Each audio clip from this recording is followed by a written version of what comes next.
The latest. Thank you for your love and support. A very saddened and emotional speech coming from the former Prime Minister of Burkina Faso, Apollonier Joachim. This man was a very influential person, a Pan-Africanist, somebody who fought against imperialism. According to this man, when Captain Ibrahim Traore took power, he called him to come and help him govern the affairs of the nation. And he came. That he saw Captain Ibrahim Traore as his boss. But later on, they bonded. They became friends and brothers. But all the same, even though they have their differences, they sometimes disagree on issues. But finally, whatsoever decision that they take is for the interest of Burkina Faso. Apollonier has been dismissed from his position as the Prime Minister of Burkina Faso, and a new person has been reinstated, Emmanuel. And according to him, the two of them were in the same camp. And that they did a whole lot of things. That what we are just seeing is just something small. The things that he and Captain Ibrahim Traore did together that is yet to be manifested is marvelous, is amazing. It's so heartbreaking, even though we really do not know what the actual issue is. But we hope that whatsoever this is for the interest of Burkina Faso. That they should all come together collectively to work for the nation. And Burkina Faso should be the center of everything. He's congratulating the new Prime Minister and he's urging him as well to do his best so that Burkina Faso will be a sovereign nation. When I woke up to the news that he has been dismissed, frankly, I wasn't happy. But all in all, the savior, the protector, Captain Ibrahim Traore knows best. So let's listen to the Prime Minister. So that's the latest around the world in Africa, West Africa, and in Burkina Faso. 2020. Donc la maison n'est pas, lui n'est pas étranger. I would like to send my congratulations to the new Prime Minister, Jean-Emmanuel Macron, with whom we have been working together since 2012. He is not a foreigner, and with him we have achieved a lot of results. And I think that in his new post, he will continue to develop his skills for the general interest of the nation. Through him, I would also like to convey my thanks and my gratitude to all the members of the government. I would like to start by congratulating the Secretary General himself, who had a promotion through the composition of the government. So you can see that in my government there are a lot of promotions. So I would like the new Prime Minister and the Secretary General of the government to convey my gratitude and congratulations to all the members of the government. It was a team of shock. We all worked well. Everyone gave their best, and we achieved results. Unfortunately, when we sow, we have to wait a while for the harvest, and all the seeds do not grow at the same rate. This means that we do not always see the results of a lot of things that we have planted. But for more than 2 years, we have worked in full fraternity, in full unity. And the Council of Ministers was a work and confidentiality session. We did not get bored. We worked in full fraternity. So we had a good time. So much so that each minister was thirsty every time. The Council of Ministers held together, because it is the most in our good mood. So I would like you to convey all my congratulations and all my gratitude. Many people have sent me messages of congratulations and encouragement. Finally, I would like you to convey my encouragement, my congratulations and my gratitude to the head of state, Captain Ibrahim Capt. He is the one who called me. And with that, we have moved forward together. At the beginning, he was my boss, but he became my boss, my friend, and my brother. During all the time we have worked together, there has not been a single time of divergence. We had conversations from different points of view. It is perhaps the methods that could diverge, but we had the same convictions and the same objectives. So, as I said, He was my boss at first. Now he has become my boss, my friend, and my brother. Under his leadership, we have achieved a lot of results. As I said earlier, you do not yet see all the aspects of what we have achieved.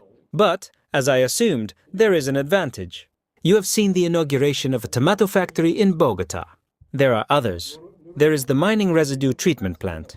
And I can tell you that the head of state has a great project and a great vision for the French people. And if what he has in mind comes true, I can assure you that the years to come will be years of prosperity for our country. So, I ask you to accompany him in this direction so that we can all benefit from it. You know, in Burkina Faso, we have a few priorities. First of all, it is security. We came at a time when, under the leadership of President Ibrahim Traore, insecurity was in full swing. It was not the case when we arrived in October 2022, but under his leadership, the one I call the strategist, he was able to equip Burkina Faso in a short time, both materially and personally, to allow the country to face another main enemy currently, which is insecurity. Then, there is the refounding of the state. It is ongoing. So, it would be good if we could continue in this direction, because without a refounded state, without our real state, progress will be difficult. And in this refounding, I think that the transformation of the mentality, the deployment of the mentality is necessary, so that people can become aware of the real state of our society, and of the objectives that we must set. You agree with me that we cannot develop a country in indiscipline, in disorder, in filth. When I was in office, one of the first objectives that I assigned to the Minister of Transport and the Minister of Security was to jubilate the population of Burkina Faso, to make sure that there is respect for the road, that people wear masks, that people respect the road, that we do not want to be on the road while there are cyclists on the side, which causes a lot of traffic accidents, which is serious. But we have been confronted with a reality. The various ministers of security have told me that currently, the personnel in charge of the control is mobilized for the road. What is left is not enough to ensure control. However, it is difficult to rule a kingdom when we do not have the means to apply it. So it was difficult to say that now we will have to respect the road, the wear of the helmets, etc. If there is no personnel to do the control, it is possibly sanctioned. So that's why this project so far has not received an application. But I think that now, with the appeasement that we are experiencing in the various combat fronts, with the massive recruitment of personnel, and with the massive acquisition of means, I think that we will be able to have the necessary material to ensure this control, so that the road situation in our urban centers becomes pleasant and is no longer an obstacle for people who are brought to take the road. So all this is the refounding of society. The refounding of society so that we can live better, flourish among fraternities. Finally, there is another chapter that I consider to be the most important. It is the chapter on the Confederation of States of Sahel. So, as you may or may not know, since 1986, I have been reading this chapter on how to build a confederation of states. So I wrote several writings on it, etc. And when the opportunity presented itself, we said to ourselves, why not? Why not try, even if we are going to fail? We started laughing, etc. But I think that today, with the completion of this project, those who laughed at the beginning are ashamed of themselves. The masses have seized the project, so that it is themselves that now pushes the leaders towards the realization of the confederation and the federation. Why do I speak like this? Because you know that our countries, each one more isolated, is very fragile. We are talking about sovereignty, and our countries, isolated, cannot assure their sovereignty in the face of the enemy forces that we have in front of us. I must tell you that throughout my studies and I have always fought against the influence of imperialism in my country. But when I became Prime Minister, I understood that I had not fully grasped the influence of imperialism in my country. That is, its existence. And I saw how, in Spain, this antagonism is harmful to the well-being of my country.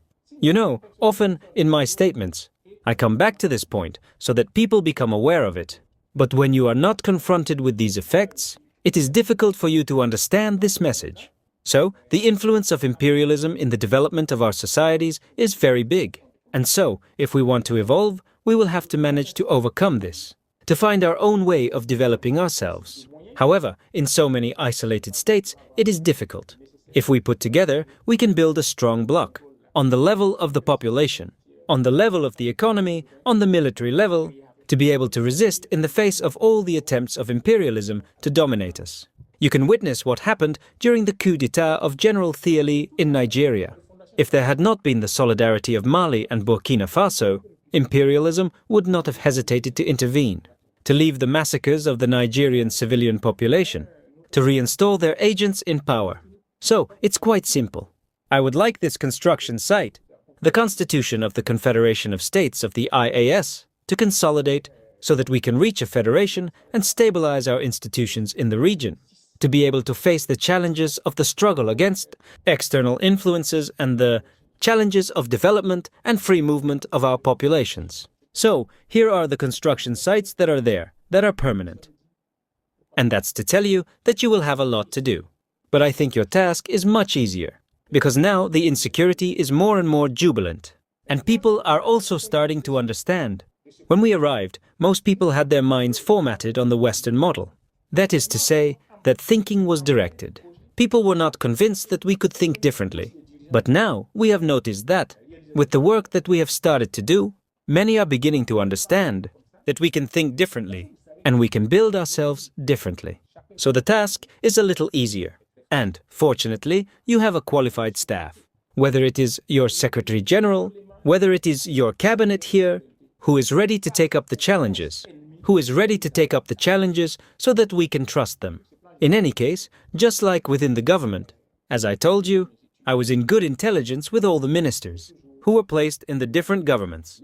Within the premature, it was the same thing. I have never had a problem with a person, either a Secretary General or a cabinet member, who has not found a solution to an agreement. So I think that you avoid being an institution that is blocked to move forward, so you have all the tools to succeed. And so, I wish you a good journey and that there is an end to everything. And at the end of your journey, you can be proud of yourself and your Dans mes country. déclarations, je revenais sur ce point-là pour que les gens en prennent conscience. Mais quand vous n'êtes pas confronté à ces effets, il vous est difficile de comprendre certains messages. Donc, l'influence. Je voudrais traduire ma profonde gratitude à son Excellence, Monsieur le Président du Faso. I would like to express my deep gratitude to His Excellency Mr. President of the Faso, Head of State, Captain Ibrahim Traore, for the confidence placed in me to assume this high responsibility. I commit myself to not making any effort to deserve this confidence. May I be allowed to pay tribute to His Excellency Mr. Prime Minister Sartan, Master Apollinaire Joachimson, who is the M of Tambala, for the work done at the head of the government. Your Excellency, your leadership has allowed, in 2 years of intense activities, to achieve proving results in several sectors of development in our country. We have appreciated your high sense of patriotism and your unwavering commitment to Burkina Faso. I wish you a good continuation of your career and hope to be able to count on your advice to lead the new mission that lies ahead. Ladies and gentlemen, I assume my functions at the head of the government at a time when, certainly, there are gains in several sectors. But Burkina Faso still has a lot of hope and expectations. It wishes to see the country pacified to carry out its activities in all tranquility. It wishes to live in a fully sovereign country and fully reconquered. Burkina Faso also expects the implementation of large, structural projects to significantly improve their living conditions. There are many challenges in terms of security, health, education, food self-sufficiency, infrastructure, to name but a few. I assume my functions in this difficult context, where we must wage war while activating the levers of harmonious socio-economic development. I therefore address this new function with responsibility and commitment. It will be for us to mobilize the government team for the effective implementation of the guidelines of His Excellency, the President of Burkina Faso, the Head of State. Faced with the current challenges, we must intensify efforts on all fronts to show the world the resilience, the attractiveness of our country and the determination of our people to triumph in the fight against the forces of evil and for its true independence. The task is immense, but I have no doubt that with the dedication, commitment and determination of all of us, we will be able to achieve proving results in favor of the well-being of Burkina Faso. Ladies and gentlemen, I consider myself as a Prime Minister on a mission, and if I am, I know that you are too, since it is up to you to accompany me in the pursuit of the realization of the vision of His Excellency, Captain Ibrahim Traore, President of Burkina Faso, Head of State. In the implementation of the missions assigned to us, I would like to count on your precious support. I wish that everyone mobilizes to play their part, fully in favor of the good functioning of all the entities of the Prime Minister. For each of you, I remain available and open to any proposal to improve the functioning of the service for greater efficiency in the realization of good performance. May God and humans watch over our beautiful country, whether we live or die. Burkina Faso, the world's largest city. Où la mort nous vaincrons, je vous remercie.